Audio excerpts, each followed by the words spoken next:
I'm going to show you how to share audio in Parsec. So the first thing you'll need to do is open up Parsec and then click on the settings. Now go to the host tab, and from here you want to scroll down to the audio settings and make sure the output audio device is properly selected here.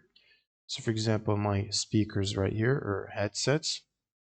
And you'll also need to make sure the hosting is set to enabled.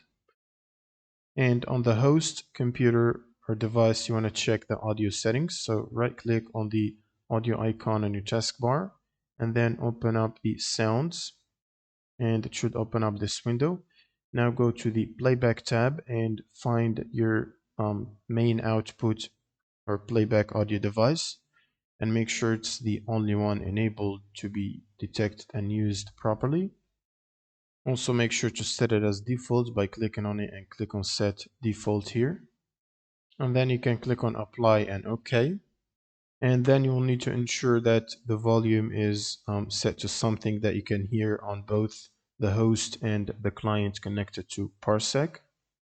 You can also check that by opening the volume mixer. Right click on the audio icon again and then open up the volume mixer.